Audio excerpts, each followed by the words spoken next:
Actually Bangla ভাষানীর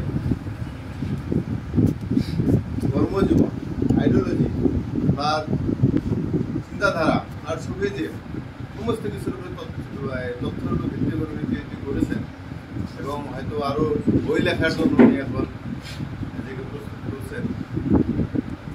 তো যার জন্য উনি মোল্লা ভাসানী যেহেতু আমাদের ইন্ডিয়াতেও অনেক বছর এখানে থাকছেন, আমাদেরকে নেতৃত্ব দিচ্ছেন, আমাদের পূর্বপুরুষ যিনারা ছিলেন এবং আমাদের এই আসামে উনি একজন আমাদের বিধায়কও ছিলেন স্বাধীনতার আগে।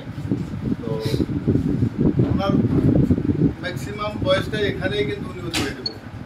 তো তারপর উনি কত খালি 71 এখান থেকে উনি চলে গেলেন।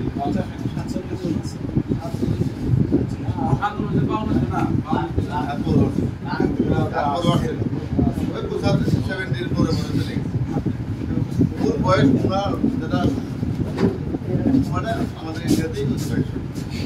তো সেই বস্তুগুলো উনি লেখাগুলোর ক্ষেত্রে শুধু বাংলাদেশ বললেই অসমাপ্ত হয়ে যাবে। খুব সুন্দর কথা। আমাদের এখানেও আমরা হয়তো দেখি নেই, আমরা যেটুকু পড়াশোনা করছি বা ওনার যেটুকু স্টাডি করে পাইছি এটিকে আমরা পাইছি, কিন্তু বাস্তব সশরীরে যাদের সাথে সাক্ষাৎ হয়েছি এই ওনারা যদি দু চারটে কথা ওনার সাথে শেয়ার করেন, আমরাও জানলাম এই সুবাদে। হাজি সাহেবকে আমি তো এই সুবাদে আমাদের ডাকছে প্রাইভেট স্কুল